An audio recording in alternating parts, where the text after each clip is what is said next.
Bulletin में आपको सबसे पहले बताया डीजीआई एसपीआर ने बानी पीटीआई को जहनी मरीज और कौमी सलामती के लिए खतरा करार दे दिया है। कहा कि एक शख्स अपनी ज़ात का कैदी है जो ये समझता है कि मैं नहीं तो कुछ नहीं। उसकी सियासत की तारीफ है कि अगर मैं इक़्तिदार में हूँ तो जमहूरियत, नहीं तो आमरीत है। वो शख्स बैरूनी अनासर के साथ मिलकर काम कर रहा है। उसकी सियासत ख़त्म हो चुकी है। किसी को पाकिस्तान की अफवाज और अवाम के बीच दरार डालने की इजाज़त नहीं देंगे।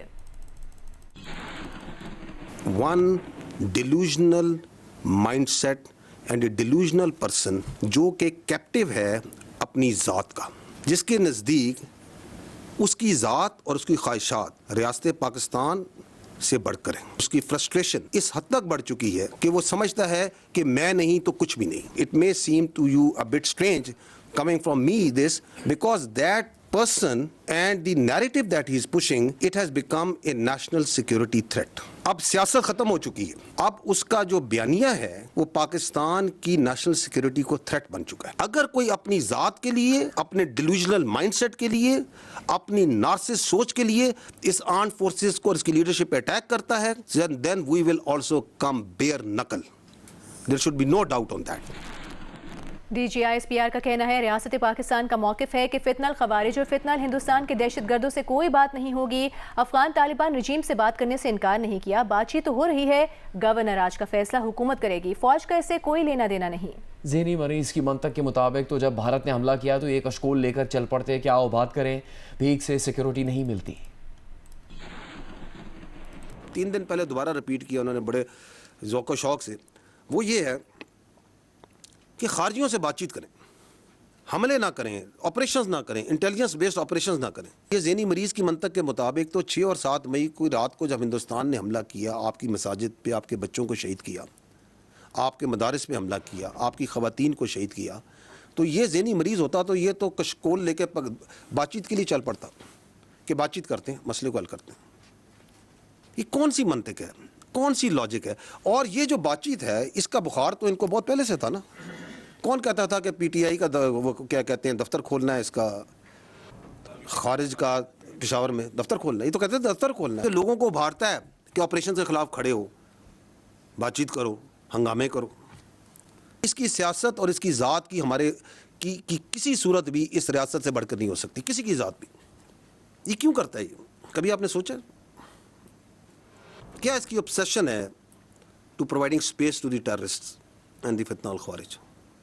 अदर देन वो तो मैंने बता दी कि कोई ज़हनी मर्ज है, उसके अलावा क्या हो सकती है? उसके अलावा there are 2 reasons. One is जो मैं पहले भी अर्ज़ कर चुका हूँ, वो ये है कि there is a terror crime nexus. वहाँ पे हज़ारों का, करोड़ों का, अरबों का एक क्राइम का एक इलीगल स्पेक्ट्रम है। उसके ऊपर से सियासी सरपरस्ती है और उसका तहफ़्फ़ुज़ प्रोवाइड करते हैं ये terrorist. DG I SPR lieutenant general Ahmed Sharif Chaudhry ने कहा कि सीडीएफ के नोटिफिकेशन पर प्रोपेगेंडा किया गया। नोटिफिकेशन पर झूठ का सैलाब था, असल बयानिया ज़हनी मरीज देता है। उन्होंने कहा कि फिर मुल्क से बाहर बैठे ट्रोल अकाउंट्स आ जाते हैं। भारतीय मीडिया भी इन ट्वीट्स और बयानियों को चलाता है। अफगान सोशल मीडिया भी पीछे नहीं रहता। वो जो अंदर बैठा हुआ है ज़हनी मरीज से लेके बाकी जितने हैं, वो फौज के बारे में बात करते हैं। They will not talk about the real issues because that is their whole politics. उनके कागजों में तो vice chief of army staff लग चुका था, अभी पूछे ना क्यों नहीं लगा? उनके ख्याल में तो एनएसए भी लग चुका था, उनके ख्याल में तो सीडीएफ की अपॉइंटमेंट लेटर भी नहीं होना था। इस शख्स से जब कोई मिलता है तो आइन, कानून और रूल्स को बालाए ताक रख के he plays the narrative against the state of Pakistan and especially the armed forces of Pakistan and its leadership.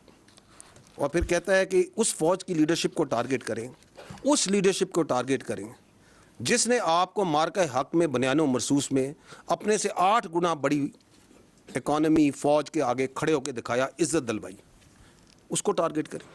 Who would like that? उनकी पूरी सियासत जो सी है वो फ़ौज के इर्द गिर्द घूमती है। फ़ौज के बारे में बात करो, फ़ौज के बारे में इल्ज़ामात लगाओ, फ़ौज के ऊपर हर चीज़ डालो, बिकॉज अपनी गवर्नेंस की तरफ कोई बात ना करे, ताकि मैं अपनी लूटमार जारी रखूं, मैं अपनी करप्शन जारी रखूं, मैं अपने रिश्तेदारों को, अपने भाइयों को और इस पॉलिटिकल टेरर क्राइम नेक्सस को चलाता रहूं। اگر کوئی اپنی ذات کے لیے, اپنے ڈیلوژنل مائنڈ سیٹ کے لیے, اپنی نارسس سوچ کے لیے اس آرمڈ فورسز کو اور اس کی لیڈرشپ پہ اٹیک کرتا ہے, then we will also come bare knuckle. There should be no doubt on that. آپ کے خیال میں یہ سب کچھ جو چل رہا ہے, یہ جو انڈین میڈیا, افغان میڈیا یہ جو چلا رہا ہے, یہ کوئی فری لنچ ہے؟ Is there a free lunch? There is no free lunch.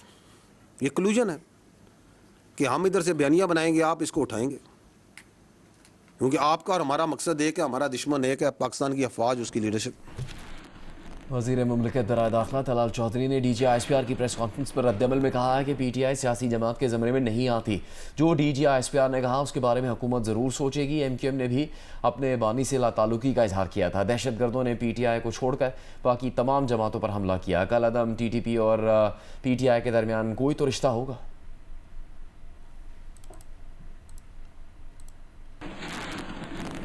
Khyber Pakhtunkhwa کابینہ نے 9 مئی کے مقدمات ختم کرنے کی منظوری دے دی. کابینہ نے 9 مئی کے واقعات کی انکوائری کے لیے کمیٹی تشکیل دینے کی بھی منظوری دی ہے. صوبائی کابینہ کے فیصلوں کی تفصیل کے لیے بات کریں گے نمائندہ جیو نیوز دانیال عزیز سے. دانیال بتائیے گا کیا فیصلے کیے گئے ہیں, کس طرح سے انکوائری آگے بڑھے گی؟ دیکھیے جی, آج خیبر پختونخوا کابینہ اجلاس منعقد ہوا جس میں ایڈوکیٹ جنرل کی جانب سے یہ سفارشات جو ہے پیش کی گئی تھی کہ 9 مئی جو مقدمات ہے 319 مکمل مقدمات تھے اور جس میں 51 مقدمات ابھی رہتے ہیں تو ان کو ختم کی جائے گی, جس کی آج خیبر پختونخوا کابینہ نے منظوری دے دی. 9 مئی جو واقعات ہوئے تو اس میں ریڈیو پاکستان اور اس طرح الیکشن کمیشن سمیت دیگر سرکاری تنصیبات پر مختلف جگہوں پر حملے کیے گئے تھے, جس میں پاکستان تحریک انصاف کے اراکین اسمبلی اور کارکنان سمیت دیگر جو پی ٹی آئی عہدیداران جو ہے ان کو نامزد کیا گیا تھا اور وہ مقدمے چل رہے تھے.